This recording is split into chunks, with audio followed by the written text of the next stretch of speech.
Hey everybody, this is Scott. Welcome back to the channel. Today is Wednesday, June 16th. Still early morning.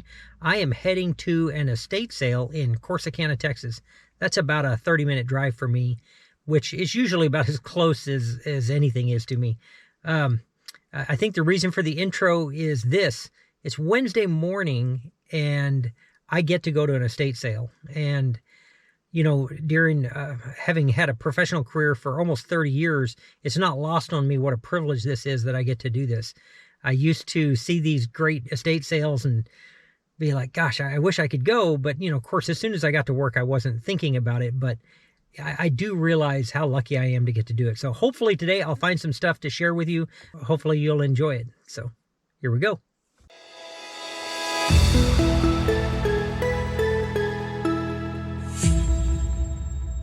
I thought I would walk you through some of the things that I think and do when I'm at an estate sale.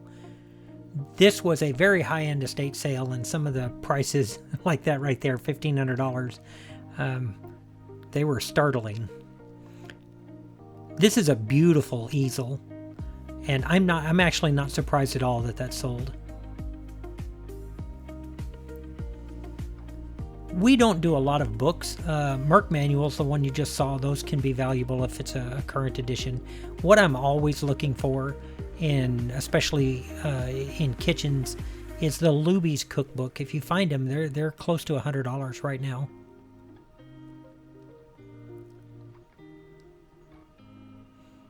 Normally when you see a table like this, I'm instantly attracted to the oldest, gnarliest looking thing out there. These are banded carpet bowls. These balls normally sell for about what they're asking for. There wasn't any room left for me to buy them and be able to resell them. I always keep my eyes on cameras if it's something special.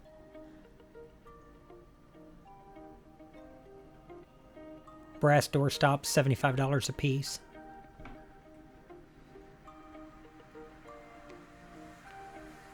On this top shelf here, I'm going to show you the Christmas tree. It's like stacking dolls. What you're looking for on stacking dolls are very, very good paint jobs and something that looks very unique. This one looks very much like a decal on there, not highly valuable. The best ones are usually made in Russia. I thought this was cool. Barcelona 92, 100% silk, made in Barcelona, and they just wanted $2 for it. And that one came home with me. $175 a pair for the elephants. And these chairs are beautiful. I didn't see a price on them, and it's not something I would resell. I just loved them.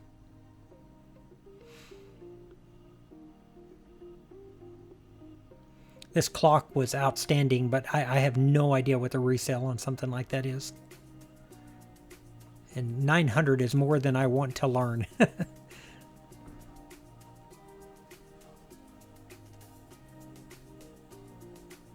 this chair was spectacular, but and I do know a little bit about furniture, but $1,000 is that's obviously not a price for me to be able to resell it. And this cabinet here was spectacular. It was actually not for sale. The family was keeping that one. One of the things I do at estate sales, especially estate sales that have higher end things, I always go through the scarves. You would be amazed at what you find in the scarves, and a lot of times they're not priced terribly bad. And I do pick out a couple of things out of this one, and one of them might even be fairly special.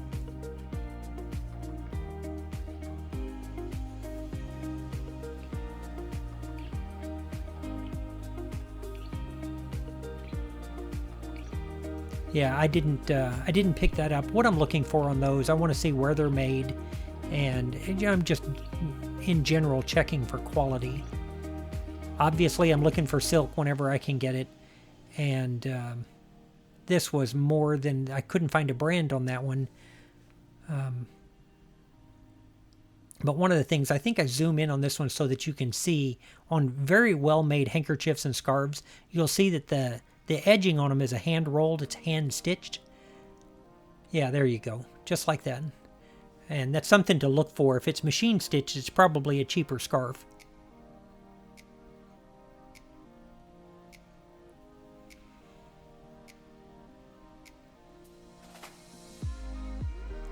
I may not have caught it on camera, the neat one. I'll show it in the wrap up.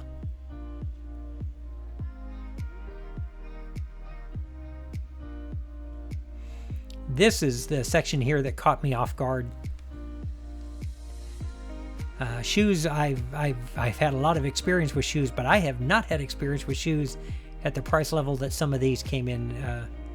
Balenciaga, I did pick up a sweatshirt of theirs at this sale that I didn't catch on video. Saint Laurent, $125 for those. They look like glittery kids to me, but evidently there's a market for them.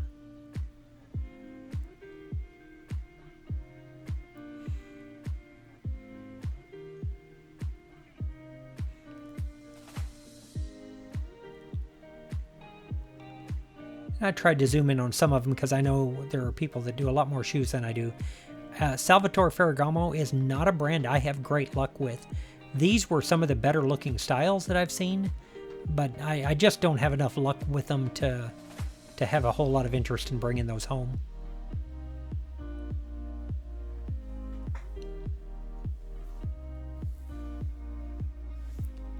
And I included these. Maybe you can give me some feedback on these. Most of these were dust bags for shoes, and it's not something I've ever sold. They weren't terribly expensive. I think they were all $2 a piece. And there was a lot of different brands here that, you know, I recognize as being valuable in the shoes. So would you have picked these up? Would you have grabbed them? I did not get any of them.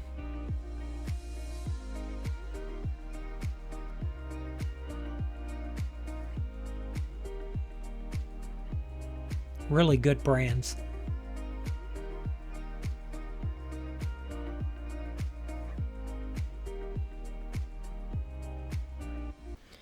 Well, that went pretty good. A lot of that stuff in there was new brands to me. Very, very expensive stuff. Very just eye-opening what you can find when you get out and go look. So I did buy some things, and I'll leave it to you whether or not I did okay. But I think the point of this particular video is going to be that sometimes when I go out and I go to an estate sale, I don't really consider it losing if I buy things and I bring them home and they're not worth a ton of money. And I don't know how many people watching this ever went to college, but having been a school superintendent, I spent a ton of time and money in college, and it provided me with a great career and a great job. Well, now I'm a reseller, and I consider it part of my education when I go pick up things and I pay that little bit of a fee and I bring them home and I study them. It's easier for me to learn it when I have something right here in front of me that I can handle, that I can compare labels, that I can look up and learn how to validate whether or not things are authentic. So with that in mind, let me share with you the little bit of a haul that I got, and we'll start with the bang. I'm going to turn around, the things are right behind me, and see what you think.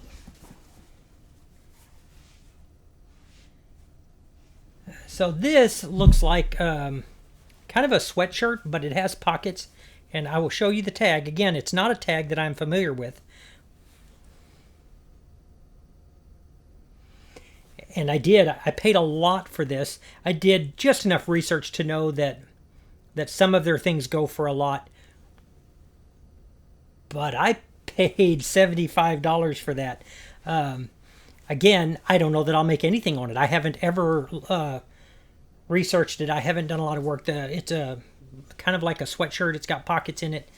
And but like I said, for $75, I can bring it home. I can compare everything that I can find online about it as far as whether or not it's authentic. And coming from the place that I picked it up at, it'll be authentic. I have no doubt.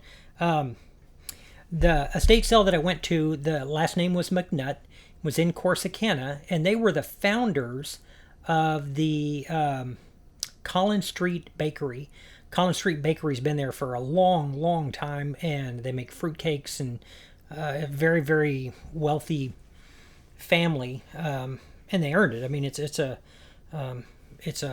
well-established business. So it's nice when I know the family and I know what I'm picking up would shock me if it wasn't authentic. So, and you saw on the little bit of footage I took there that they let me take, her brands were pretty expensive. Now, picked up a few things, and a lot of these, like I said, I'm not even sure what they are. This is a scarf.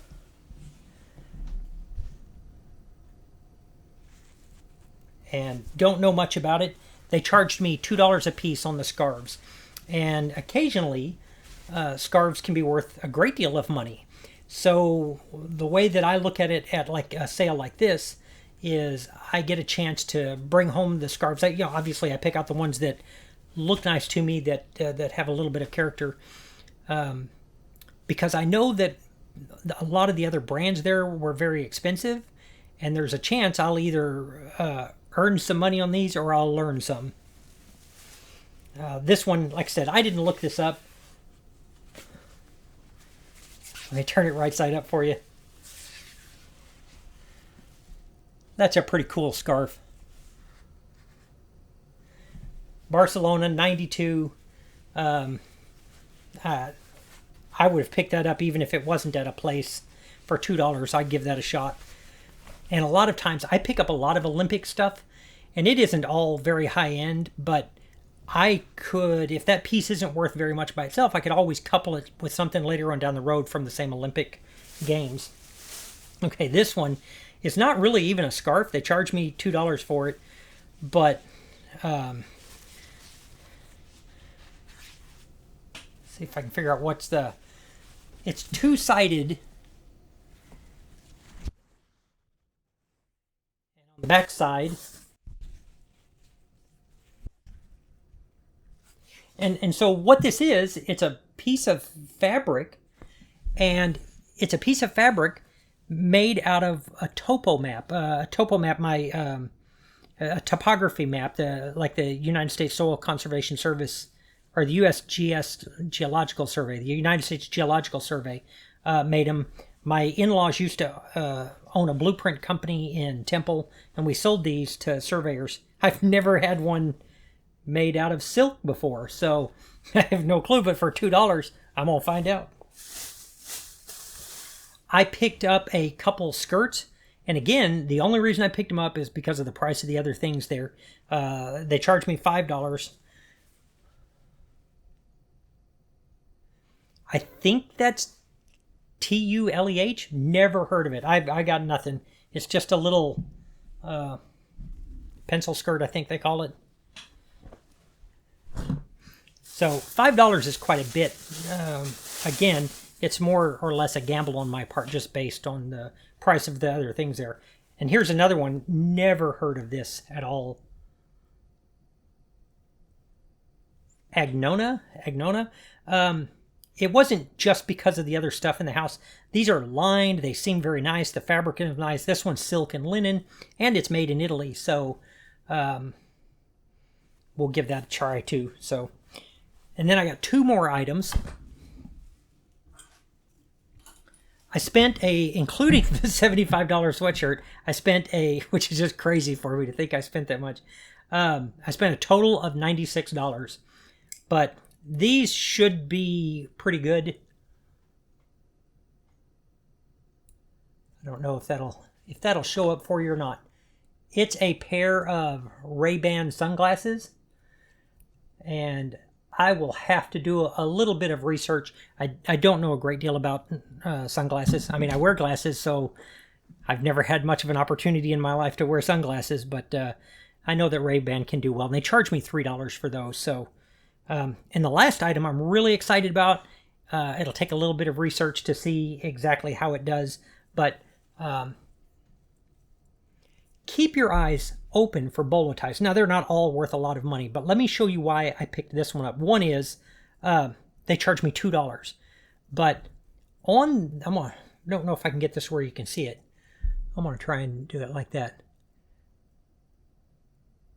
And I don't know if that shows. One is, it says that it's sterling, but also on the back of it, it looks like it's signed. And so when you get a lot of the handmade silver things, a lot of them are American Indian, Native American, and they can be really good. I don't know until I look it up, but for $2, I would certainly do it. So that's the whole haul. It was fun. I mean, I enjoy looking at estate sales, and like I said at the intro, and for me that was this morning when I was going, and it's afternoon when I got back. Gosh, it's not lost on me how lucky I am to get to do this. So I hope that you get a chance to get out and remember that if you're doing this for a job, if you're doing this for a living, you wouldn't hesitate in a different life to pay for a classroom. You wouldn't hesitate to pay for a seminar. If there are things that appear to have real potential, I buy them and I bring them home, and I just consider that part of my education. And my long-term goal being to spend as little as possible and find the highest returns. I didn't get to this estate sale before everybody else. I didn't. I wasn't the first one in. My goal has always been to get in and find the things that other people overlook, either because they're in too big of a rush, or they've pigeonholed themselves and they're only looking at one kind of thing. And I try to learn a little bit about everything and keep studying. And truly, with this, the way that I look at it, I either earn or I learn. I don't lose. If some of these items aren't worth what I paid, I will have a lot better idea the next time I go out. And so that's it for me. I hope you appreciate the short video, and I've got some other videos coming up. I should get another one out here in the next day or two as well. So I appreciate you tuning in. I'm glad you're here, and I'll see you on the next one.